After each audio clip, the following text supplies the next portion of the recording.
मालूम है कुछ? Yes. Yes. आई थिंक आपका काफी सारे चैप्टर्स फिजिक्स के और केमिस्ट्री बाकी सब्जेक्ट्स के भी में भी काफी सारे चैप्टर हो चुके हैं।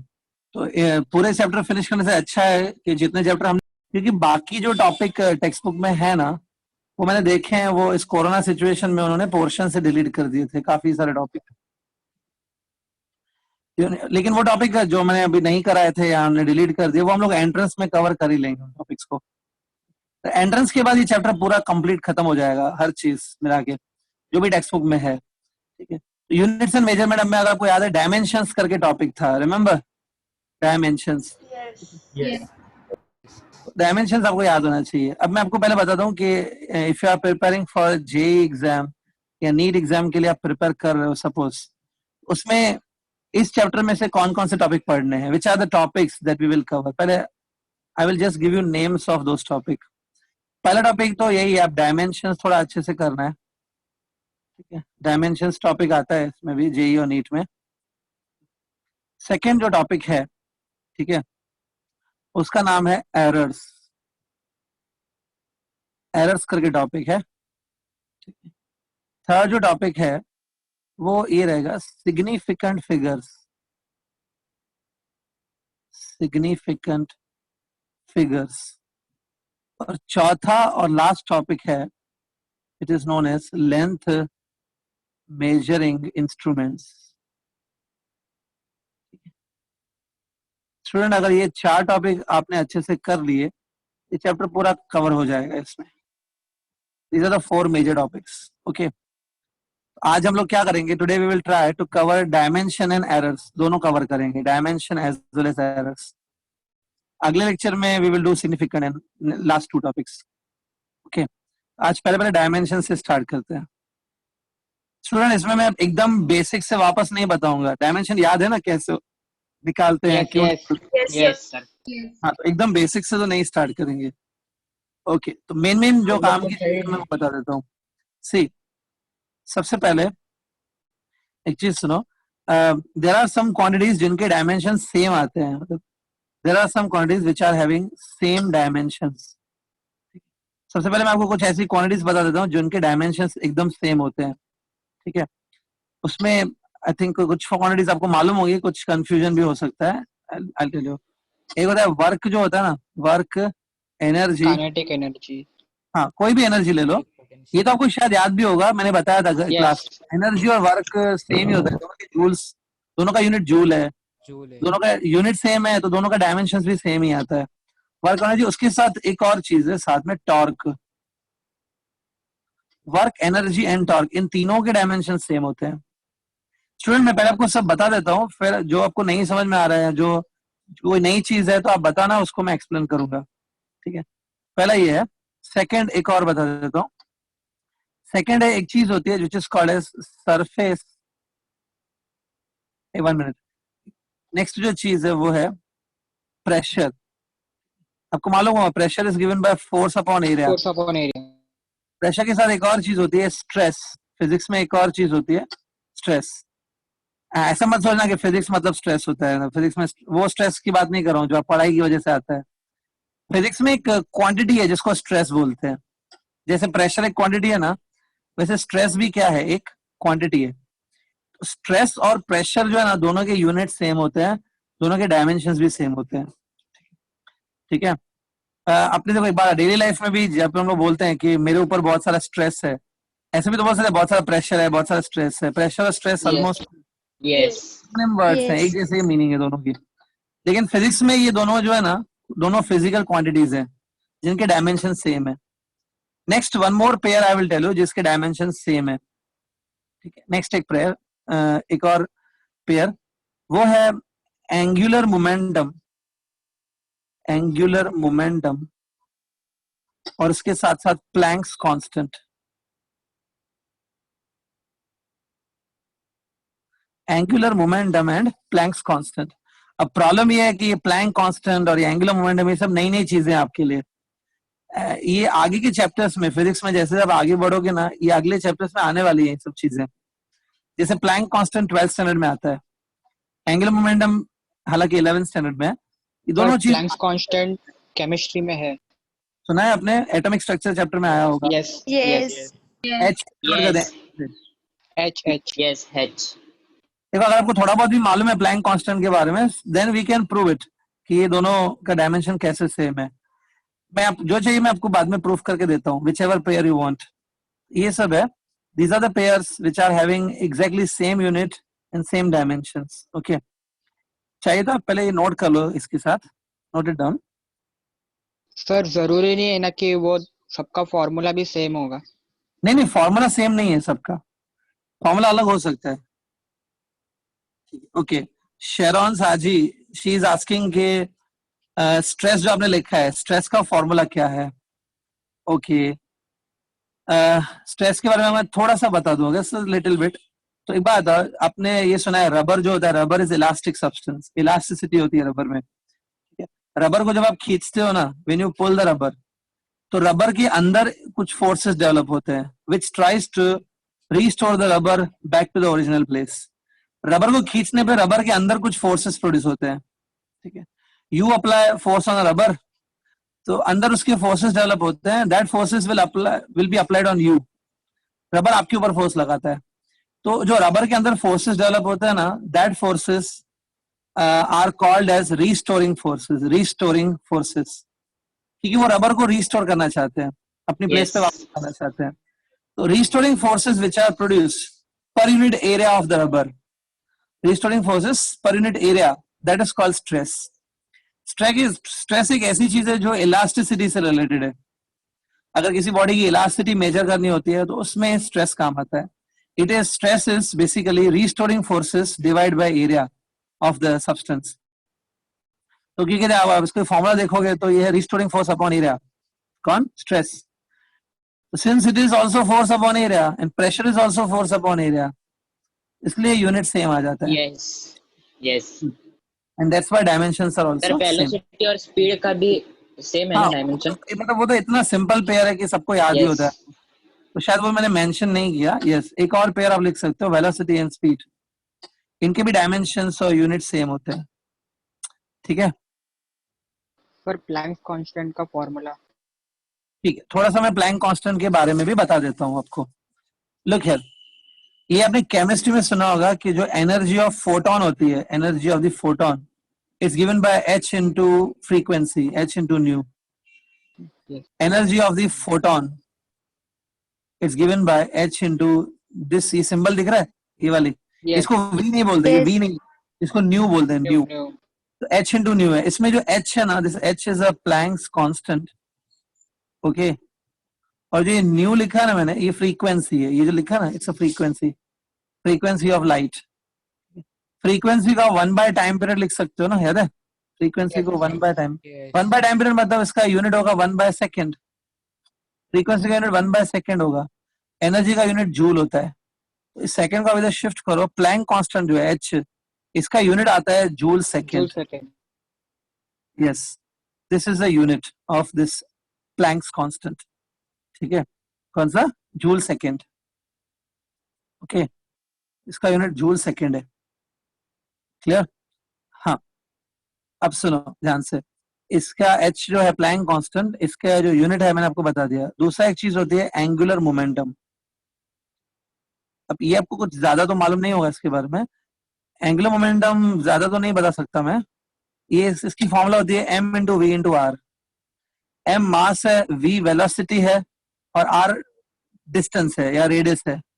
r is a radius, v is a velocity and m is a mass.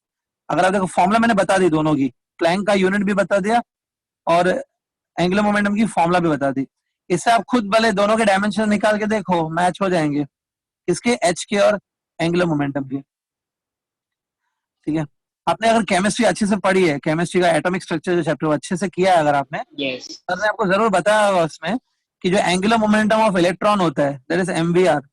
Mvr is the angular momentum of electron, suppose it is given bye n times h upon 2 pi. Yes. ऐसा एक formula है chemistry में, atomic structure. इसमें ये जो n है ना, वो n is a principal quantum number. n तो क्वांटम नंबर है, तो n का कोई यूनिट नहीं होता, n इज अ नंबर, मतलब इसका कोई यूनिट नहीं है। 2 पाई दिख रहा है, 2 pi is also a number, no unit. तो राइट हैंड साइड और लेफ्ट हैंड साइड के डायमेंशन और यूनिट सेम होते हैं एलएचएस और आरएचएस के। आरएचएस पे देखो एच है, लेफ्ट हैंड साइड पे एंगुलर मोमेंटम है, दोनों के यूनिट सेम होंगे। राइट हैंड साइड और लेफ्ट हैंड साइड का यूनिट सेम होता है, तो डायमेंशंस भी दोनों के सेम होंगे। नाउ गॉट सम आइडिया, कुछ मिला आइडिया इसका कैसे ये Yes. Yes. कुछ नोट करना है तो इसमें से कर लो, फिर मैं इसको चेंज। हाँ यस सर, नोट कर रहे हैं। सर टॉर्क शॉर्ट में बता। Done. Yes. Yes sir, done. Sir torque बता ना एक बार शॉर्ट में। ओके अभी आगे बढ़ते हैं स्टूडेंट। डायमेंशंस में चलो मैं आपको नई चीज बता रहा हूँ। अभी डायमेंशन में कुछ ऐसी क्वांटिटीज होते हैं जिनका डायमेंशन बिल्कुल नहीं होता है। तो मतलब क्वांटिटीज हैं, कुछ ऐसी चीजें हैं जिनके डायमेंशन बिल्कुल नहीं होते। तो now I will tell you some new terms which are dimensionless. Dimensions क्यों नहीं होते हैं? क्योंकि यूनिट ही नहीं होता है। अगर यूनिट नहीं होगा तो डायमेंशन कहां से आएंगे, बराबर। इसमें मैं आपको फिजिकल क्वांटिटीज भी बताऊंगा जिनका डायमेंशन नहीं है, और कुछ मैथमेटिकल टर्म्स भी बताऊंगा जिसके डायमेंशन नहीं होते हैं। एक बताता हूँ। पहला है, मैं पहले कुछ क्वांटिटीज बता देता हूँ। एक क्वांटिटी होती है जिसको बोलते हैं रिलेटिव डेंसिटी। रिलेटिव डेंसिटी, ठीक है। इसी का दूसरा एक नाम है, इसी क्वांटिटी का दूसरा नाम है स्पेसिफिक ग्रेविटी। स्पेसिफिक ग्रेविटी, सब आपको हाई-फाई वर्ड्स लग रहे होंगे सर, स्पेसिफिक ग्रेविटी, ये सब हाई-फाई इसलिए लग रहे हैं क्योंकि अभी न्यू टॉपिक है। लेकिन as you proceed in the chapters ये टर्म्स आते जाएंगे, फिर आप समझ जाओगे क्या है सर। ये जो चीज है ना related density, it is a dimensionless, क्योंकि इसका यूनिट भी नहीं होता है। यूनिट क्यों नहीं है? Relative density is actually defined as density of the substance divided by density of water. जब आप किसी सब्सटेंस की डेंसिटी वाटर के साथ कंपेयर करते हो तो this ratio is known as relative density of that substance. तो क्योंकि देखो यहाँ पे न्यूमरेटर डिनोमिनेटर दोनों में डेंसिटी है, तो डेंसिटी का यूनिट कैंसिल हो जाएगा। What is the unit of right hand side? No unit. No unit. इसका भी यूनिट नहीं है। नेक्स्ट एक चीज होती है रिफ्रैक्टिव इंडेक्स। शायद इसके बारे में सुना हो 10th स्टैंडर्ड में। Yes. Yes. स्क्रीन बहुत ब्लर रे है। ऑप्टिक्स में बताया था। रे ऑप्टिक्स अटेंड किया आप लोग ने? Yes. ब्लर है। उसमें ये कहता ना रे Sir, ऑप्टिक्स, batch 3 नहीं क्या है? जिन्होंने रिफ्रैक्टिव रे ऑप्टिक्स अटेंड किया उनको तो याद होगा, I am sure. Refractive Yes, index defined as, जिनको Yes. नहीं मालूम है ध्यान से देखो, it's defined as speed of light in the vacuum divide by speed of light in the given medium. Speed of light in the vacuum divided by speed of light only but in the given medium. तो क्योंकि speed upon speed का ratio है तो unit cancel हो जाएगा speed का। That's why it has no unit, refractive index. ऐसे बहुत सारे टर्म्स हैं जिनका यूनिट नहीं होता है। अभी मैं फिलहाल क्या कर रहा हूँ, कुछ नई और चीजें बता रहा हूँ जिनका यूनिट नहीं होता है, ठीक है। नेक्स्ट है ऑल द ट्रिग्नोमेट्रिक वैल्यूज या ऑल द ट्रिग्नोमेट्रिक रेशियोज। जैसे कि फॉर एग्जांपल अगर आप साइन एक्स ले रहे हो, suppose sine theta you are taking, sine theta का कोई यूनिट नहीं होता है। थीटा का यूनिट है, थीटा का यूनिट है रेडियंस, याद है, but sine Yes. Theta unit नहीं होता है because sine theta is a ratio of opposite side upon hypotenuse. Sine जो होता है ना वो दो साइड्स का रेशियो होता है, opposite side upon hypotenuse. It's a unitless and also dimensionless. Sine theta याद रखो, इसका कोई यूनिट नहीं होता है, कोई डायमेंशन नहीं है। Similarly cos theta, tan theta और ये वगैरह वगैरह बहुत है ना, वो कॉट कोसेक वगैरह सब Yes. जो भी है, जो भी ट्रिग्नोमेट्री है उसमें सबके सब डायमेंशनलेस होते हैं। Remember one thing, okay student. आपने अभी लॉग स्टार्ट किया है क्या? Log Yes. No. Yes sir. Log start किया है। हाँ सही होगा। ओल्ड बैच का स्टार्ट हुआ रहेगा, न्यू बैच का नहीं हुआ होगा, मे बी ऐसा दोनों का भी start हुआ है। दोनों का start दोनों का नहीं हुआ है? दोनों का दोनों का भी start हुआ है। हुआ है। ये दोनों का हुआ है ना, ठीक है। मैथ्स में अभी सीखोगे लॉग होता है, लॉग किसी नंबर का निकाला जाता है। Suppose you can calculate log of 3, log of 7, log of 10 ऐसा। तो मैं इन जनरल ऐसा लिखता हूँ, log of x लिख देता हूँ, ठीक है। log to the base e होता है या log to the base 10 भी होता है, दो होते हैं, कुछ भी है चलेगा। log भी डायमेंशनलेस है। log of any number is a number just। log का कोई यूनिट और डायमेंशन नहीं होता है। नेक्स्ट एक चीज है जो बहुत स्पेशल है। नेक्स्ट जो चीज बता रहा हूं ना, उस चीज का यूनिट है लेकिन डायमेंशन नहीं है। वो चीज है एंगल, होती है प्लेन एंगल, जो नॉर्मल एंगल होती है Yes. उसको प्लेन एंगल बोलते हैं। प्लेन एंगल एक ऐसी चीज है which has unit, okay, but no dimensions. अब आप थोड़ा कंफ्यूज हो जाएंगे तो मैं उसको समझा दूंगा, डोंट वरी, बट पहले नोट कर लेना। एंगल एक ऐसी चीज है which has no unit, which has unit. Radian होता है ना, रेडियन एंगल का यूनिट Yes. है radian, but it has no dimensions. ऐसा क्यों है, मैं I will tell you, don't worry. तो एंगल स्पेशली चीज है। कोई डायमेंशन पूछेगा तो आप बोलो हाँ डायमेंशन इसको नहीं है, लेकिन यूनिट है। ऐसा जो एंगल है ना, एंगल एक इकलौती ऐसी चीज है जिसके पास यूनिट नहीं होता है लेकिन डायमेंशन, यूनिट होता है डायमेंशन नहीं होता है, ठीक है। ऐसा क्यों है वो मैं आपको समझा देता हूँ। स्टूडेंट आपको ये फॉर्मूला पता है, s is equal to r theta, s is arc length,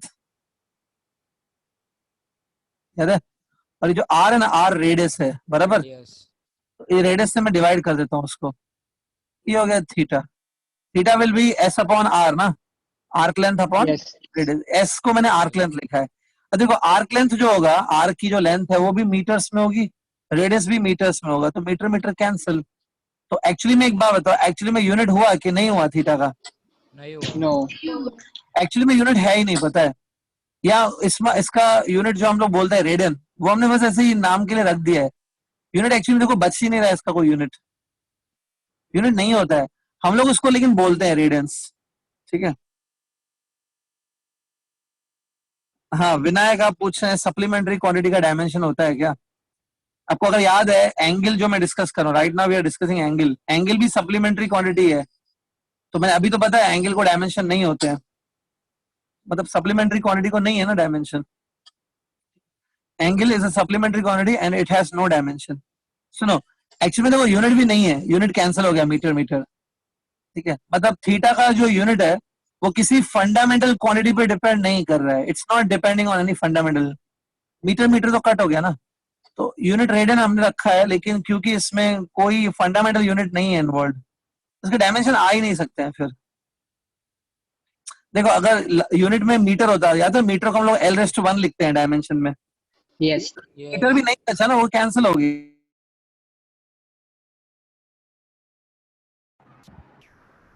sir आप म्यूट हो।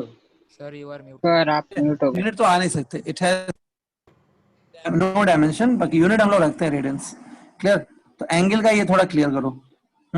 सर फिर से बताओ ना, आप म्यूट हो गए थे। देखो ये मीटर मीटर कैंसिल हुआ, समझा क्या? यस समझा। तो क्या यूनिट क्या बना, लेफ्ट हैंड साइड का यूनिट क्या है in this formula? What is the unit of left hand side? No unit. No unit. तो थीटा का भी एक्चुअली में यूनिट नहीं हुआ, थीटा का कोई ऐसा यूनिट है ही नहीं एक्चुअली, एंगल का कोई यूनिट ही नहीं है, लेकिन हम लोग अपने कन्वीनियंट के लिए रख देते हैं रेडियंस। लेकिन इसका जो यूनिट है रेडियंस, वो किसी फंडामेंटल यूनिट्स में से नहीं बना हुआ है। ऐसा नहीं है कि मीटर को मीटर या किलोग्राम है इसमें यूनिट में, उसको हमने रेडियन लिखा है, ऐसा नहीं है। मीटर किलोग्राम कुछ भी नहीं है। अगर मीटर होता तो मैं उसको डायमेंशन में क्या लिखता, एल रेस टू 1 लिखता। किलोग्राम होता तो उसको एम रेस टू 1 लिखता। याद है कुछ ऐसा डायमेंशंस? Yes. Yes. Yes. तो है ही नहीं तो मैं क्या करूं, तो डायमेंशन बनेंगे ही नहीं। डायमेंशंस हमको ये बताते हैं कि जो यूनिट है वो कौन कौन से फंडामेंटल यूनिट्स में से बना हुआ है। यूनिट है ही नहीं ना, तो किस कौन से फंडामेंटल में से बनेगा? नहीं बनेगा। डायमेंशन नहीं है अल्टीमेटली इसको, लेकिन यूनिट है which we have given to it, that is radians. ये फॉर्मूला तो आपने मैथ्स में ही सीखी है, उससे आप समझ सकते हो ना इस फॉर्मूला से। यस एक्चुअली यूनिट नहीं है, बट क्लियर? सर एक बार वापस बताओ। बिल्कुल नहीं, यूनिट सर, है। एक बार वापस बताओ ना ये सिंपल टॉपिक है। सर। नहीं प्रणय, रेडियन फंडामेंटल यूनिट नहीं है एक्चुअली, इसका कोई फंडामेंटल यूनिट है ही नहीं। Radian is a unit which is given by us, actually it has no unit. Sir convention unit है ना। कन्वेंशनल है, बस ऐसे नाम के लिए दिया हुआ है, फॉर्मेलिटी के लिए, है नहीं एक्चुअली। यस ये छोटी सी बात में इतना मत अटको, इतना कुछ इंपॉर्टेंट नहीं है ये। आगे बढ़ते हैं अभी, ठीक है? क्लियर? हाँ अब देखो सर एक स्टूडेंट्स, बार वापस बताओ ना, मेरा नेट कनेक्शन। क्या वापस बताऊं? पूरा एंगल का कॉन्सेप्ट पूरा सर ये ऊपर वाले, क्योंकि मेरा नेट कनेक्शन नहीं हो रहा। देखो, ऐसे रिपीट करूंगा तो मैं लेक्चर पूरा होने पे हो जाएगा। एक एक चीज मैं बार बार रिपीट नहीं करूंगा, बी केयरफुल। अब इतना सिंपल है, कुछ कॉम्प्लिकेटेड नहीं है, बाद में भी समझ जाओगे, कुछ नहीं है, लीव इट। फिलहाल खाली इतना याद रखो, angle has no unit, angle has no dimension but it has unit. ठीक है, डायमेंशंस तो नहीं है ना, वो याद रखो mainly, we are discussing dimensions right now, वो नहीं है इसको। क्लियर? चलो आगे बढ़ते हैं student, now will go ahead. अब देखो डायमेंशंस आपको अभी निकालने आते हैं कुछ क्वांटिटीज के, कुछ और डिफिकल्ट क्वांटिटीज है जिनके डायमेंशंस वो आपको बोल सकते हैं फाइंड करने को, कुछ और डिफिकल्ट क्वांटिटीज आ सकती हैं। मैं वो कुछ डिफिकल्ट क्वांटिटीज बता देता हूँ स्टूडेंट, क्वांटिटीज भी बता दूं, उनकी फॉर्मूला भी बता देता हूँ, उसके बाद आप लोग खुद उसके डायमेंशन निकालोगे। ठीक है, फॉर्मूला मैं दे रहा हूँ, उसमें से आप यूनिट निकालना, यूनिट में से डायमेंशन निकालना। पहला जो डायमेंशन निकालने के लिए पहली जो क्वांटिटी है वो है gravitational constant. Gravitational constant it is denoted by G symbol. सुना है कभी इसके बारे में, gravitational constant G? Yes. Yes, sir. Yes, एक sir. फॉर्मूला होती है, force between two particles is G m1 into m2 divide by r square. देखिए ये फॉर्मूला Yes. 9th स्टैंडर्ड में थी ये। इसमें Yes, f yes. दिख रहा है, f is a force, m1 m2 are the two masses and r is the distance between those two masses। इसमें जो g है, g को ग्रेविटेशनल कांस्टेंट कहते हैं। Yes. ये फॉर्मूला है, इसमें से आप क्या करना है, इसमें से आप g का फॉर्मूला बना लेना, make a formula of g from this, मतलब g को अलग कर देना और g की फॉर्मूला बनाना। उसके बाद क्या करना, राइट हैंड साइड का यूनिट फाइंड आउट करना, मतलब एक साइड का यूनिट निकालना, जो राइट हैंड साइड का यूनिट है वही लेफ्ट हैंड साइड का भी हो जाता है, ऐसे करके Yes. तो आपको जी का यूनिट मिल जाएगा। Once you get the unit of the G, उसमें से आप डायमेंशन निकालना। इट्स अ होमवर्क, कर पाओगे? Yes, sir. फॉर्मूला दे दिया है, using this formula you please try to calculate the dimensions of this G. Okay, again I am telling you, m1 m2 are the two masses, r is a distance between them and f is a force। नहीं याद पड़े तो लिख लो side में, m1 m2 masses, r distance है दोनों masses के बीच में, और f जो है वो फोर्स है, फोर्स। ये फॉर्मूला में 9th स्टैंडर्ड में देखी होगी। सर डायमेंशन हो गया, सर डायमेंशन निकल के हो गया। हाँ, बाद में निकाल लेना, मैं कल पूछूंगा, ठीक है, नेक्स्ट लेक्चर में। चलो Yes, नेक्स्ट एक yes, आपको बताता हूँ, yes. नेक्स्ट एक चीज बताता हूँ, तो क्या है? परमिटिविटी। नेक्स्ट एक चीज है परमिटिविटी, इसकी भी डायमेंशंस में बता देता हूँ। Permittivity is denoted by this symbol. ये सिंबल देखिए कभी, कुछ कुछ ई के जैसा है, बिलोंग्स टू बोलते हैं ना, n belongs to natural number, ऐसा Yes. Yes. कल वहां पे देखी होगी ऐसे। इस सिंबल को एप्सिलॉन कहते हैं, इस सिंबल का नाम है एप्सिलॉन। एप्सिलॉन जीरो लिखा है मैंने, एप्सिलॉन जीरो। तो epsilon zero, this is a symbol for permittivity.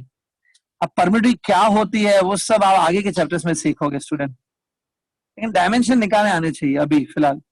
Permittivity के लिए क्या करो, आप एक फॉर्मूला यूज करेंगे, force is equal to 1 divided by 4 pi into epsilon 0. Epsilon 0 is a permittivity. Q1 Q2 divided by R square. इसमें ये Q1 Q2 दिख रहा है, Q1 Q2 are the charges. Q1 Q2 charge है, याद है, charge is measured in coulombs. So Yes. Q1 Q2 is a charge. R is again a distance, देखो इसके जैसे सेम है। 4 और पाई जो है ना, 4 और पाई आर नंबर्स। 4 और पाई का कोई यूनिट नहीं होता है, it's just a number. 4 and pi are unitless. F is again force. इसमें भी आप थोड़ा अटकोगे, सर चार्ज को क्या करना है, चार्ज का यूनिट तो मालूम होगा, कूलम होता है, C. तो यूनिट तो आप निकाल लेना, Yes. कूलम। ठीक है, बाई चांस अगर आपको डायमेंशन में थोड़ा तकलीफ हो रहा है कि सर चार्जेस के साथ क्या करेंगे डायमेंशन में, तो याद रखो, आपको ये मालूम है, charge upon time is current ना, current Yes. Charge upon time is current. तो चार्ज को आप ऐसे लिख सकते हो, current into time. current into time Yes. Yes. तो काम करना है, चार्ज का जो यूनिट है ना, या चार्ज की जगह आप करंट इनटू टाइम लिख देना। ठीक है, करंट इनटू टाइम, करंट को आप I1 लिखो, टाइम को T1 लिखना। ठीक है, Q1 के लिए आपने ऐसे लिख दिया, Q2 के लिए भी वैसे ही करना, I2 into T2, Yes. Current into time. Charges को आप करंट इनटू टाइम करके लिखना। अब एक बात बताओ, करंट एक फंडामेंटल क्वांटिटी है क्या? करंट की डिराइव्ड क्वांटिटी है करंट। Fundamental. फंडामेंटल है sir, fundamental. Current is a fundamental quantity. तो क्या करना, आप डायमेंशन में जब भी जाओगे ना तो करंट को आई का आई लिख के रखना, क्योंकि वो फंडामेंटल है। तो डायमेंशंस में क्या होता है, लास्ट में फंडामेंटल के टर्म्स में लिखना होता है। तो डायमेंशंस में क्या करना, करंट को आई ही लिखना और छोड़ देना। I is a fundamental unit. Current की जैसे आप LMT लिखते हो ना, वैसे करंट के लिए आप आई लिख देना, आई डायमेंशंस में, लीव इट। करंट को आई लिख के छोड़ देना डायमेंशन में, क्योंकि करंट एक फंडामेंटल क्वांटिटी है। जैसे लेंथ मास टाइम होता है वैसे करंट भी होगा। तो डायमेंशंस में आपको क्या होगा, डायमेंशन में LMT साथ में आई भी आ जाएगा, I will be what, current. तो मैं हिंट दे दिया स्टूडेंट, ट्राई करना, नहीं हुआ तो कल मैं करा दूंगा, डोंट वरी। Got this? ये दोनों नोट कर लो प्लीज जो मैंने बताया। Done, sir. It's a homework, you need to try at home.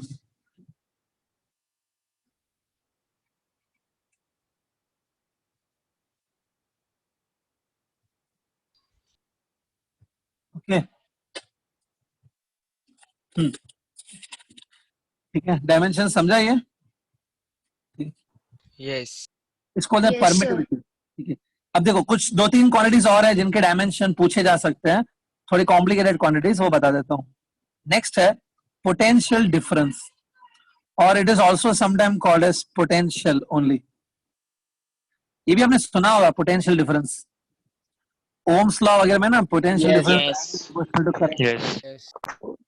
अब पोटेंशियल डिफरेंस क्या होता है वो आप उसमें सीखोगे, करंट इलेक्ट्रिसिटी चैप्टर में, कुछ स्टूडेंट ने सीखा भी है वो। Potential work done difference, upon charge. हाँ, Work done. इसकी फॉर्मूला होती है work done upon charge.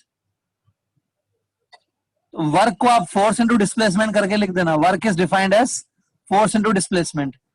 Okay, और चार्ज को मैंने अभी भी थोड़ी देर पहले बताया, चार्ज को क्या करोगे तुम, चार्ज से कैसे डील करोगे, Current into time. current into time time. लिखोगे, आई इंटू टी लिख देना, ठीक है। Yes. यूनिट ऑफ लिखना भले, लेकिन डायमेंशन में क्या करना, डायमेंशन में करंट की जगह आई का आई लिख देना।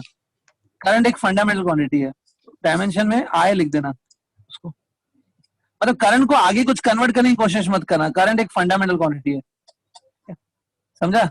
ये इससे आप V निकाल सकते हो, dimensions of V, it's work upon charge, ठीक है।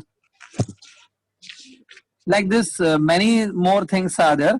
एक लास्ट और एक चीज बता देता हूँ, one last thing, specific heat. Specific heat, specific heat भी जो है वो आप आगे के चैप्टर्स में पढ़ोगे, लेकिन आपने 9th और 10th में भी डेफिनेटली सुना होगा इसके बारे में, specific heat. Yes. Yes, sir. याद है कुछ स्पेसिफिक हीट क्या होता है? Amount of energy required by the. हाँ, मनाली चौहान, एक मिनट, मनाली करंट को आप आई से डिनोट करना, आई से। डायमेंशंस में उसको LMT के साथ उसको आई लिखना करंट को, ठीक है। Okay, हाँ, कुछ कुछ बुक्स में ए भी लिखा जाता है करंट के लिए, आई भी लिखा जाता है, कोई एक फॉलो करना होता है। आई बेटर है मेरे ख्याल से, ए मत लिखना, क्योंकि ए उसका यूनिट हो गया एम्पियर, यूनिट थोड़ी लिखना चाहिए, डायमेंशन में उसका सिंबल आई लिखना चाहिए। ओके, चलो अभी आ जाओ स्पेसिफिक हीट पे। हाँ, स्पेसिफिक हीट कुछ मालूम है? एक्चुअली ध्यान से सुनो, स्पेसिफिक हीट क्या होता है, एक बार बताओ स्टूडेंट। ओके, विनायक शाला, almost it is correct, specific heat Vinayak ने करेक्ट बताया। बाकी लोग सुनो प्लीज, स्पेसिफिक हीट क्या होता है, एक बात, अगर आप किसी बॉडी को हीट सप्लाई करते हो तो इसे उसका टेम्परेचर बढ़ता है। Yes. Yes. yes, तो देखो स्पेसिफिक हीट क्या होता है, specific heat is that heat which is supplied to the strictly 1 kilogram substance for rising its temperature by 1 degree Celsius. 1 kilogram substance को 1 डिग्री सेल्सियस गर्म करने के लिए जितना हीट देना पड़ता है उसको बोलते हैं स्पेसिफिक हीट, समझा? It's a heat given to the 1 kilogram, मतलब it is a heat given per unit kilogram ना, पर किलोग्राम। इसलिए देखो यहाँ पे heat supply divide by mass होता है, मास से देखो डिवाइड किया तो इससे वो 1 किलोग्राम बनता है, divided by rise in temperature. ये फॉर्मूला है स्पेसिफिक हीट की, heat supply divide by mass of the body and also divided by rise in temperature. Student ये जो राइज इन टेम्परेचर लिखा है मैंने, राइज इन टेम्परेचर, टेम्परेचर का unit क्या होता है, याद है किसी को? Kelvin. Kelvin, Kelvin. केल्विन। ठीक है, तो केल्विन होगा। राइज इन टेम्परेचर का यूनिट भी केल्विन ही होगा, राइज कुछ अलग नहीं होगा, राइज का भी यूनिट टेम्परेचर का केल्विन ही होगा। तो यहाँ पे केल्विन है। एक बात बताओ, टेम्परेचर एक फंडामेंटल क्वांटिटी है क्या? टेम्परेचर भी? Yes. Yes. Yes. तो यहाँ पे क्या करना, आपको टेम्परेचर का यूनिट लिखना केल्विन, के। लेकिन उसको कुछ करना मत आगे, डायमेंशंस में के को आप के ही लिख के छोड़ देना, क्योंकि ये भी एक फंडामेंटल क्वांटिटी है, तो इसको और तोड़ने की जरूरत नहीं पड़ती है। इसको डायमेंशंस में आप इसको केल्विन का के ही लिख देना, और डायमेंशन में लास्ट में वो के रहेगा। अच्छा, ये बाकी हीट, अगर किसी को कंफ्यूजन है कि हीट क्या होता है, एक बात, is it heat is nothing but one of the forms of energy. Yes. Yes. तो आप हीट को एनर्जी मान लो ना, हीट को आप एनर्जी मान लेना, तो यहाँ पे आप एनर्जी की डायमेंशन लिख देना हीट की जगह, या heat is a energy and energy and work are same ना, एनर्जी और वर्क के डायमेंशन सेम होते हैं, तो आप हीट की जगह वर्क की डायमेंशन लिख दोगे तो भी चलेगा, समझा? सो ये अभी आप खुद सॉल्व करना। I need the dimensions of specific heat till tomorrow. तो देखो 4 महीने दे दिए आपको, कर सकते हैं कल तक। Yes, sir. Yes. वो टेंशन मत लेना कि सर रॉन्ग हो गया जाएगा, हो सकता है रॉन्ग हो जाए, Sir, आपका काम है ट्राई करना, नहीं आया तो भी चलेगा। हाँ Sir, बोलो। 4th में डिवाइड में मास इनटू राइज इन टेम्परेचर है या मास और राइज इन टेम्परेचर है? मास इनटू है ना वो बेटा, हाँ, mass into rise in temperature, into है ना वो, मल्टीप्लाई है। हाँ, thank you sir. Okay, sir mass के बाद क्या लिखा है? डायमेंशंस। हाँ बोलो, क्या हुआ, क्लियर? मास के बाद क्या लिखा है? हाँ बोलो। ये समझा। मास के बाद क्या लिखा है वो? GS. Yes mass into rise in temperature. Yes समझा समझा। हाँ क्लियर स्टूडेंट? डायमेंशंस में अब इतना करो काफी है, डायमेंशन में इसी में से कुछ ना कुछ घुमा के पूछा जाता है, ठीक है? और मैंने जब डायमेंशन डिस्कस किया था क्लास में तो कुछ न्यूमेरिकल्स भी कराए होंगे, वो भी न्यूमेरिकल और ये कर लोगे, it will be sufficient to do, ठीक है? अब मैं आगे बढ़ता हूँ student. Today I will start with the second topic of this chapter in the entrance. Second topic में आपको बताया था एरर्स होता है, याद है? अभी एरर्स को डिस्कस करेंगे स्टूडेंट। ये errors I think first batch का भी नहीं हुआ है, फर्स्ट बैच को कराया है कि मैंने एरर्स टॉपिक? नहीं, no sir sir it is a fresh topic for everybody, pay attention है, ठीक है? एरर्स, एक बात, error is not a new word for you, आपने सुना है एरर के बारे में। एरर मिस्टेक को बोलते हैं क्या? Mistake, Yes. Fault. गलती हो गया तो उसको एरर बोलते हैं। यस लेकिन पता है ये ऐसे कॉमन बिलीफ है कि मिस्टेक को एरर बोलते हैं, ऐसा नहीं है। मिस्टेक को एरर नहीं बोलते हैं, एरर एक्चुअली में किसको बोलते हैं पता है? अगर आपकी मिस्टेक जो है वो मेजरमेंट में मिस्टेक हुई है, कुछ मैथमेटिकल कैलकुलेशन में अगर मिस्टेक हुई है, कैलकुलेशन मिस्टेक, या फिर कुछ मेजरमेंट करने के टाइम पे मिस्टेक की है, mistake in the numbers while measuring them, mistake in numbers, mistake in calculation, उसको एरर बोलते हैं। बाकी किसी और मिस्टेक को आप एरर नहीं बोल सकते एक्चुअली। आजकल चलता है सब लोग एरर सबको बोल सकते हैं, लेकिन actually mistake means mistake in the measurement is known as what? Error, ठीक है? क्लियर? हाँ, अब एरर तो आपने सुना है, एरर क्या होता है? Error is not good thing, जितना एरर कम होगा उतना अच्छा होता है, राइट? तो now I will tell you how to measure the error. Error को मेजर कैसे करते हैं, ठीक है? चलो एक एग्जांपल लेते हैं student. Suppose you are performing one experiment, आप लेबोरेटरी में एक एक्सपेरिमेंट कर रहे हो, ठीक है? उस एक्सपेरिमेंट में आप क्या कर रहे हो? You are measuring current using ammeter. तो you are measuring current, you are measuring current using ammeter, okay?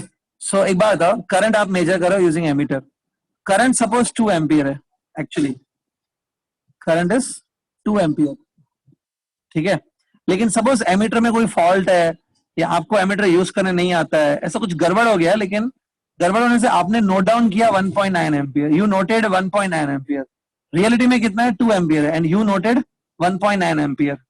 Do you feel इसमें एरर है अभी? Yes. Yes. Yes. Yes. Yes sir है. अगर किसी कॉमन आदमी को भी पूछोगे ना कितना एरर है तो वो बोलेगा 2 और 1.9 ना, दोनों में डिफरेंस है 0.1 का, 0.1 एम्पियर का एरर है, ऐसा बोल सकते हैं. Yes. Yes. एरर अगर मैं मेजर करने को बोलूंगा आप यही करोगे 2 माइनस 1.9, तो आप बोलोगे 0.1 का एरर है, बराबर. तो एरर आपने कैसे फाइंड किया? इज इट इसमें जो ये 2 एम्पियर है ना, 2 एम्पियर मैंने बोला था, सच में जो करंट है वो 2 एम्पियर का है, तो 2 एम्पियर को मैं बोलूंगा true value, it's a true value. बोलेंगे 1.9 क्या है? 1.9 आपने अपनी नोटबुक में नोट डाउन किया है, और 1.9 जो है ना वो नोटेड वैल्यू है, इसको बोलते हैं measured value. So can I से एरर कैसे मिलता है? ट्रू वैल्यू में से मेजर्ड वैल्यू सब्ट्रैक्ट करके मिलता है कि नहीं? Yes. Yes. Error we are getting by doing this thing, true value, ये देखो माइनस मेजर्ड वैल्यू. ठीक है, लेकिन एक बात बताओ, ऐसा नहीं है कि हमेशा ट्रू वैल्यू बड़ा होगा और मेजर वैल्यू कम होगा. कभी कभी क्या होता है, मेजर वैल्यू भी बड़ा हो सकता है. फॉर एग्जाम्पल, अगर ट्रू वैल्यू 2 एम्पियर है और मेजर्ड वैल्यू 2.1 एम्पियर है, तो भी तो एरर 0.1 का हुआ ना.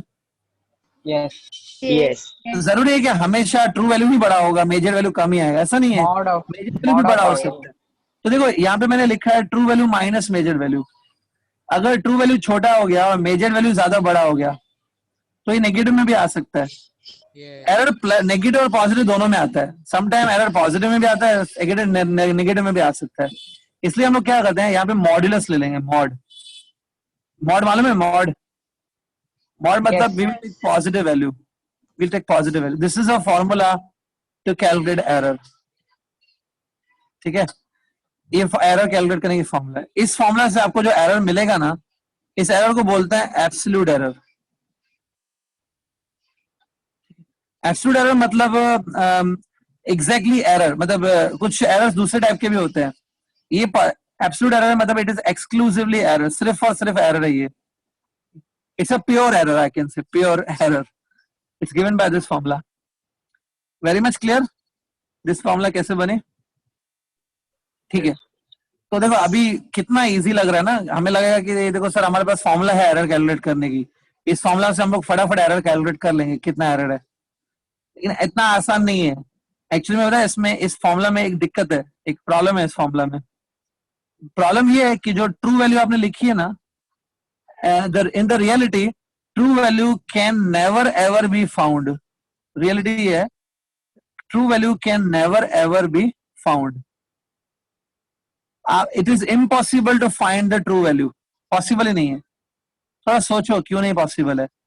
एक बात बताओ, मैंने आपको अभी एक्सपेरिमेंट में बताया कि जो ट्रू वैल्यू है, सच में जो करंट है वो कितना है? 2 एम्पियर है. 2 ampere. ये एक बात बताओ, एक्सपेरिमेंट करने से पहले हमको मालूम होता है कि करंट 2 एम्पियर है? अगर मालूम था, No. अगर मालूम था तो तुम मेजर क्यों कर रहे हो फिर? तो मालूम नहीं था शायद. अच्छा, एक्सपेरिमेंट के बाद अपने आप मुझे पता चल जाएगा कि ट्रू करंट 2 एम्पियर, ऐसा नहीं है. एक्सपेरिमेंट करने के बाद मुझे मेजर्ड वैल्यू मिलेगी एक्सपेरिमेंट से, कि ट्रू वैल्यू मिलेगी from the experiment? Measured value. Value. या जो एमीटर में आप देखोगे, एमीटर जो दिखाएगा वो कौन सी वैल्यू मानी जाएगी? जो एमीटर दिखाएगा Measured value. Measured value. आपको कौन बताएगा? सोचो, कोई नहीं बताने वाला है. अगर कोई बताएगा ही नहीं, तुमको मालूम ही नहीं है, तो कैसे पता चलेगी? एक्चुअली होता है कि true value can never ever be found. इसमें कभी कभी कोई स्टूडेंट डाउट पूछता है. स्टूडेंट बोलते हैं कि सर अगर एमीटर एकदम परफेक्टली काम कर रहा है और आदमी को भी परफेक्ट आता है सब एक्सपेरिमेंट करना, तो हो सकता है कि ट्रू वैल्यू मिल जाए. ठीक है, agree. Suppose true value 2 ampere है और आपका इंस्ट्रूमेंट भी एकदम सही है, उसने 2 एम्पियर बता दिया. ठीक है, तो एरर कितना हुआ बताओ अभी? 0. ठीक है, तो उसमें बोल देंगे सर ट्रू वैल्यू मिल गया ना हमको. तो एक बात बताओ, एमीटर आपको खुद ऐसे बोलेगा क्या कि देखो मैं अभी जो दिखा रहा हूँ वो ट्रू वैल्यू है, वो गलत नहीं है, ऐसा बताएगा वो? No. No. अगर ट्रू वैल्यू बाय चांस आ भी गई ना आपको, आप उसको ट्रू वैल्यू लोगे ही नहीं, आप उसको मेजर वैल्यू की तरह ही लोगे ना. वो एमीटर थोड़ी बताएगा कि मैं इस बार एकदम सही रीडिंग दे रहा हूँ, ये इसको ट्रू वैल्यू ले लो तुम, ऐसा Yes. बोलेगा एमीटर? No. No. थोड़ा दिमाग लगाओ, बहुत अच्छी चीज है, समझ में आ जाएगा. ऐसा कोई तरीका नहीं है जिससे आप ट्रू वैल्यू निकाल सकते हो. कभी मिल भी गई ट्रू वैल्यू तो आपको मालूम नहीं पड़ेगा कि ये ट्रू वैल्यू है, आप उसको मेजर वैल्यू करके ही ले लोगे ना आगे. तो remember, true value can never ever be found. तो अभी तो प्रॉब्लम आ गया, ट्रू वैल्यू नहीं मालूम है, तो how can I use this formula? तो इसके लिए हमने एक मेथड क्या बनाया पता है? हम लोग क्या करते हैं, ये जो आपका एक्सपेरिमेंट है ना, जो भी आप एक्सपेरिमेंट कर रहे हो, we repeat the experiment n number of times. ये देखो मैं लिख रहा हूं यहाँ पे, repeat the experiment n times. n times मतलब 2 टाइम 3 टाइम भी रिपीट कर सकते हो। सब आपने करंट मेजर किया, फिर से थोड़ी देर के बाद फिर से मेजर करो, कुछ टाइम लगाने के बाद फिर से मेजर करो, 3 बार 4 बार मेजर करो, और टाइम आपके पास है तो 5-6 बार मेजर कर लो। तो in general measure n times. एक बात आप n टाइम्स मेजर करोगे तो आपको n वैल्यूज मिलेंगी ना, मेजर वैल्यू की कितनी वैल्यूज मिल जाएंगी? मेजर वैल्यू कितनी बार मिलेगी? n टाइम टाइम्स सबका हाँ n टाइम्स आपको वैल्यूज मिल जाएंगी, n values you will get. उन सबका आप एवरेज निकालो, एवरेज। ठीक है, इस एवरेज वैल्यू को बोलते हैं, एवरेज को मीन भी कहा जाता है, mean. Average is also known as what? Mean. Mean value. ठीक है, तो आप एवरेज वैल्यू निकालो उस चीज का। तो जो एवरेज वैल्यू है, जो मीन वैल्यू है, इसी को कहा जाता है ट्रू वैल्यू। मतलब in place of true value we take this value, mean value. Okay, in place of true value, और ट्रू वैल्यू तो कोई बता नहीं सकता है, जैसे मैंने बताया। In place of true value we take which value? Mean value. Mean value. Mean value. समझा? ये प्रॉब्लम मैंने आपको समझा दी, क्या प्रॉब्लम है, उसका कैसे सॉल्यूशन है। ट्रू तो मिलेगा नहीं भाई तुमको, तुम जो करना है कर लो, उसकी जगह कौन सी ले लेंगे? Mean value. वैल्यू। ठीक है, समझा? डोंट वरी, मैं आगे और बताऊंगा। Yes. कुछ अगर इसमें नोट करना है तो जल्दी कर लो। सर स्क्रीन ब्लर है। स्क्रीन ब्लर हो रहा है? No sir. No no sir.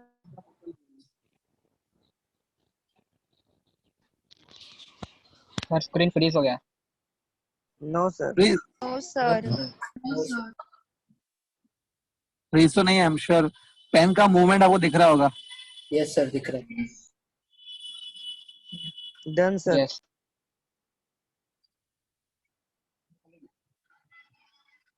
Okay, note down किया? Yes yes yes. Yes sir. Okay, चलो आगे बढ़ते हैं स्टूडेंट।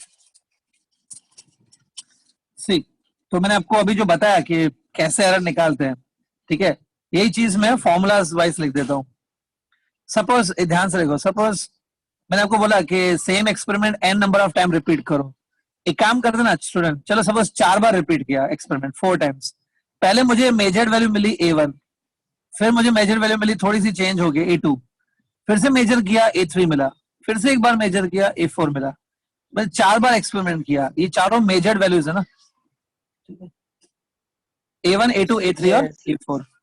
एक बात, एवरेज कैसे निकालेंगे? चारों को प्लस करके डिवाइड बाय 4 डिवाइड करेंगे। By 4 yes divide by 1 plus A2। ओहो, शरण साजी ने ये भी टाइप किया है पूरा। Good good, keep it up. ये देखो, चारों का एवरेज आ गया। Average is also known as mean value.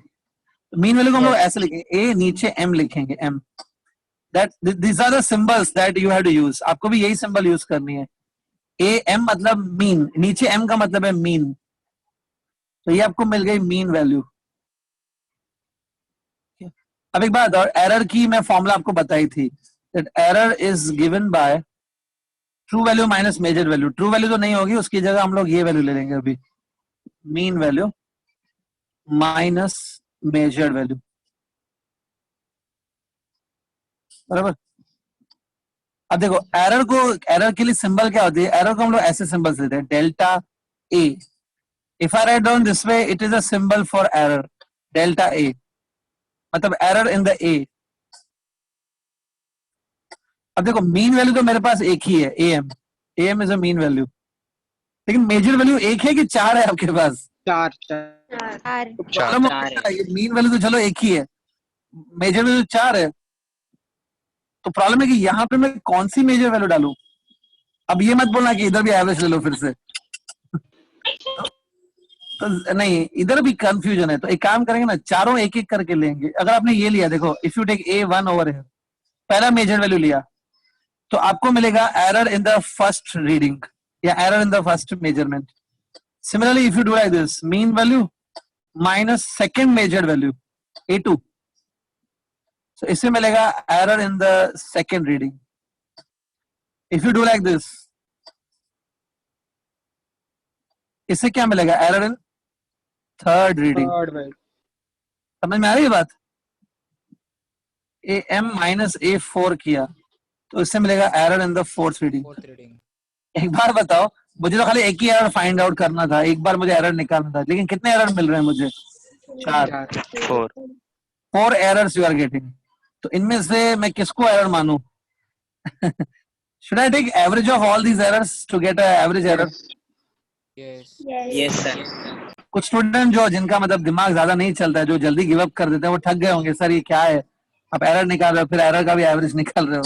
ठीक है, इसमें तो मजा है बेटा, कुछ नई चीजें सीखो, और ये सब रियलिटी है, ऐसा किया जाता है सच में, ऐसे ही नहीं आपको सब आ जाएगा. These are things which are practically done. ठीक है, और ऐसा नहीं है कि हम लोग अपनी तरफ से टॉपिक को बढ़ाते जा रहे हैं. जो है आपको खुद, अभी देखो आपको स्टूडेंट को जजमेंट आ गया कि अभी क्या करना चाहिए, कि चारों को एवरेज एरर ही निकालना चाहिए.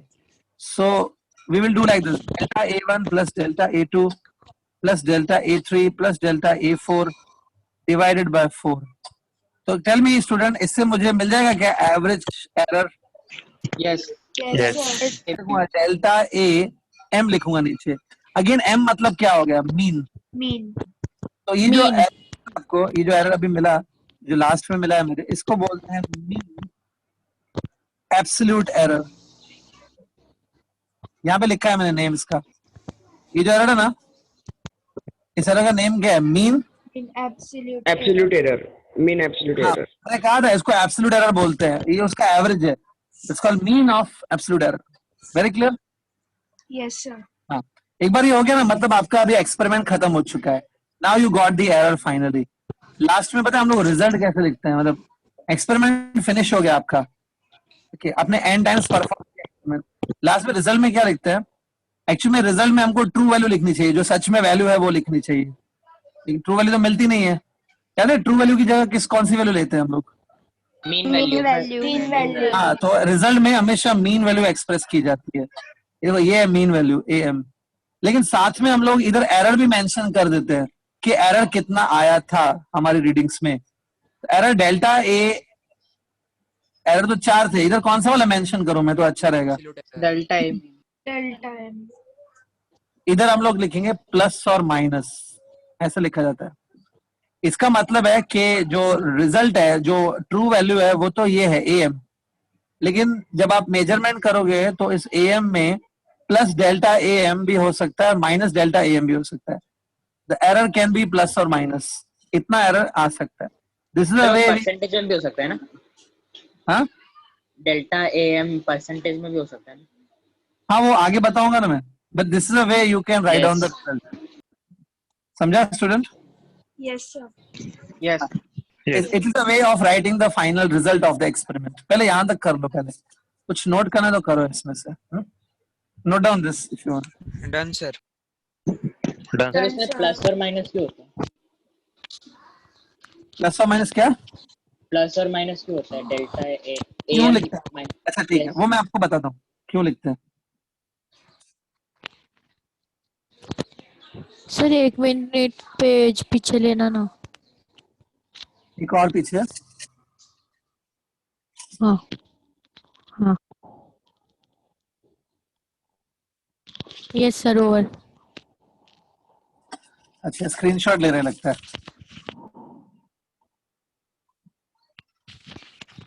Is it over this page? Yes. No. आराम से नोट कर लो, कोई घाई नहीं है.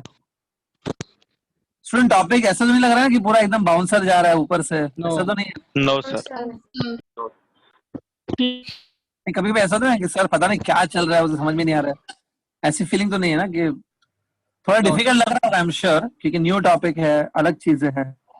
लेकिन अगर आप फिजिक्स को ध्यान से देखोगे ना, ऑब्जर्व करो, everything is logical. Without reasoning we are not going any step ahead. हर स्टेप के पीछे कुछ रीजन है कि क्यों किया आपने.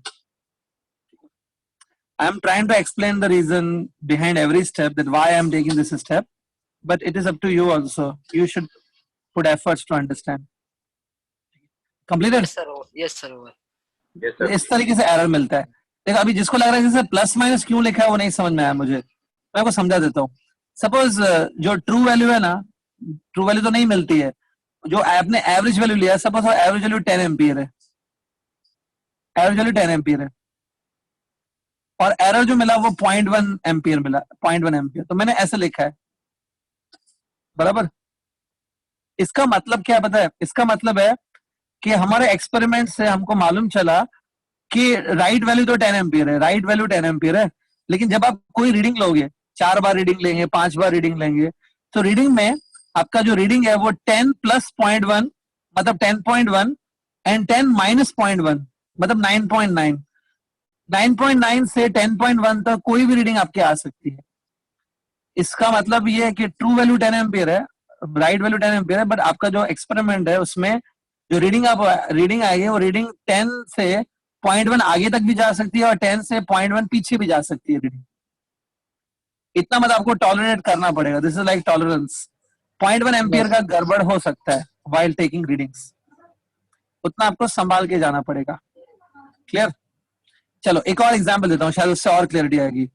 एक बात बता, सपोज आप एक ज्वेलर है, यू आर ए ज्वेलर, जो सोना चांदी बनाते हैं ना, सब दागिने बनाते हैं, वो आप ज्वेलर हो। आप एक नई मशीन लेके आए गोल्ड को वेट का मेजर करने के लिए, गोल्ड वेट को मेजर करने के लिए, ठीक है। उस मशीन के बारे में आपको मतलब उस मशीन का जब हमने एनालिसिस किया, मशीन को देखा, तो हमें पता चला कि जब भी आप इस मशीन पे 2 ग्राम गोल्ड मेजर करोगे, 2 ग्राम अगर आप गोल्ड मेजर कर रहे हो, तो 2 ग्राम में ये 0.2 ग्राम तक की मिस्टेक कर सकता है। मतलब 2 ग्राम अगर आप मेजर कर रहे हो तो वो कभी कभी उसकी रीडिंग 2 से 2.2 तक चली जाती है, या कभी तो वो 2 से 2 माइनस 0.2 1.8 तक भी जाती है। 0.2 का गड़बड़ हो सकता है रीडिंग्स में, ठीक है। ये एक मशीन है।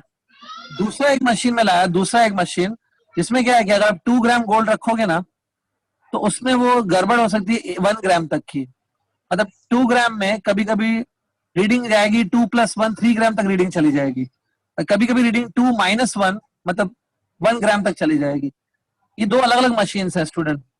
कौन सी मशीन आप फिर भी लेना पसंद करोगे, फर्स्ट वन की सेकंड फर्स्ट वन? वाला, फर्स्ट वाला। क्या होता है सेकंड सस्ते में मिलेगी, सेकंड ले लो, चलेगी सेकंड। एरर कम है।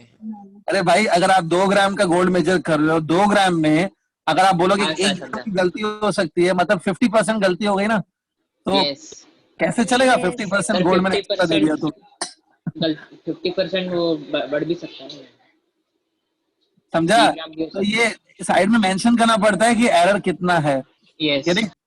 यस अच्छा, आई होप ये क्लियर है। चलो आगे बढ़ते हैं स्टूडेंट। नेक्स्ट अब एक चीज है, एरर से हम लोग कंटिन्यू कर रहे हैं स्टूडेंट। नेक्स्ट है रिलेटिव एरर। रिलेटिव एरर, जैसा इसका नेम है रिलेटिव एरर, इसका आपको लग रहा होगा कि ये भी एक टाइप का एरर है। एक्चुअली में एरर नहीं होता है। Relative error is nothing but defined as, relative error is defined as the error divided by true value. Error divided by true value. अब देखो एरर हम लोग कौन सा लेंगे, हम लोग मीन वाला ही ले लेंगे, डेल्टा ए एम लेंगे। और ट्रू वैल्यू तो होती नहीं है, मैंने बोला ना डिवाइड बाय ट्रू वैल्यू है, ट्रू वैल्यू तो होती नहीं है, उसकी जगह कौन सी लेंगे, मीन ही ले लेंगे। ये है फॉर्मूला। तो इसको मैं वर्डिंग्स में कैसे लिखूंगा, ध्यान से देखो। न्यूमरेटर में क्या लिखा है मैंने, mean absolute error divided by mean value. It's a formula for relative error. आपको समझ में आ जाएगा कि ये क्या है, but wait a minute. Relative error is defined as error upon mean value. देखो जो जैसे फॉर एग्जांपल ये जो मैंने गोल्ड वाला एग्जांपल दिया, अगर उसमें मैं रिलेटिव एरर निकालूं तो याद करो एरर जो था it was 0.2 gram divided by true value 2 ग्राम। तो ऐसा, तो सी दिस, ये वाली जो ना, ये वाली, इसमें this is called relative error. अब कंफ्यूजन हो रहा होगा कि सर रिलेटिव एरर क्यों आप लिख रहे हो। एक्चुअली में कहा जाता है कि जो रिलेटिव एरर है ना, it gives more information compared to the absolute error. Absolute error से ज्यादा इंफॉर्मेशन रिलेटिव एरर से मिलती है। देखो यहाँ पे एरर कितना है, 0.2 ग्राम है। यहाँ पे देखो एरर 0.2 ग्राम है। तो अगर मैं खाली 0.2 ग्राम बताऊं मतलब मैंने एरर बता दिया, लेकिन 0.2 ग्राम का जो एरर है वो कितने वैल्यू में आ सकता है, 2 ग्राम में उतना आ सकता है ना वो। तो नीचे वो 2 ग्राम भी मेंशन करेंगे, तो इट इज मोर यूजफुल। देखो मिस्टेक या एरर कितना है वो तो ठीक है, लेकिन कितने में है वो भी मालूम होना चाहिए ना, इसलिए डिवाइड बाय 0.2 उसके नीचे 2 से डिवाइड है। This ratio is known as relative error. Relative error gives more meaningful information compare to the only absolute error. जैसे फॉर एग्जांपल स्टूडेंट, आपकी जो मार्क्स है ना, मार्क्स भी रिलेटिव मार्क्स दी जाती है। जब आप टेस्ट लिखते हो स्टूडेंट, तो आपकी मार्क्स खाली थोड़ी मेंशन होती है, मार्क्स कितने में से लिए वो भी तो मेंशन होता है ना। यस जैसे देखो for example look at this, अगर मैं बोलूं कि 2 स्टूडेंट है, दोनों का स्कोर 25-25 है, देखो 2 स्टूडेंट है, दोनों का स्कोर 25-25 है, तो आप बोलोगे सर दोनों इक्वली इंटेलिजेंट है, दोनों एक जैसे ही है, दोनों ने एक जितनी पढ़ाई की है। नहीं, मैंने ये तो बताया नहीं आपको कितने में से 25 है। अगर एक स्टूडेंट है जिसने 25 आउट ऑफ 25 है, दूसरा है 25 आउट ऑफ 100 है तो अब बोलो आर दे इक्वल? नो तो आपने कितनी मार्क्स ली वो मैटर नहीं करता है। 25 ली अच्छी बात है, वो मैटर नहीं करता है। 25 कितने में से ली वो भी मैटर करता है क्या? Yes yes. तो ऐसे ही है यहाँ पे भी, अगर एरर 0.2 ग्राम का है, सिर्फ वो मैटर नहीं करता कि एरर 0.2 है। 0.2 का एरर कितने में है, 2 ग्राम के अंदर वो 0.2 का एरर है ना, तो वो नीचे 2 मेंशन करते हैं। This is called relative error, इस याद रखो इसको। और अगर आपने रिलेटिव एरर को 100 से मल्टीप्लाई कर दिया, it will give you in percentage. If you do like this, delta am divided by am into 100, मतलब रिलेटिव एरर को 100 से मल्टीप्लाई कर दिया, तो इसको बोलते हैं परसेंटेज एरर। परसेंटेज एरर हमको ये बताता है कि हम लोग 100 में हमारी मिस्टेक कितनी है। रिलेटिव एरर हमको ये बताता है, मैं दोनों बता देता हूँ। रिलेटिव एरर ये बताता है कि आपकी मिस्टेक कितनी है 1 में, in 1 how much mistake you are doing. Percentage error बताता है कि in the 100 how much mistake you will do. 1 में आपकी कितनी गलती है, 1 में आप कितना मिस्टेक कर दो 1 में, वो रिलेटिव एरर से पता चलता है। और 100 में कितना करते हो वो किससे पता चलता है? परसेंटेज एरर से। ठीक है, यस हाँ। और हम लोग न्यूमेरिकल्स करेंगे और क्लैरिटी आएगी आपको इसके ऊपर। जो फॉर्मूला से नोट कर लो, जो रिलेटिव एरर की फॉर्मूला है। सर वो एग्जांपल भी लिखना है क्या? हाँ, वो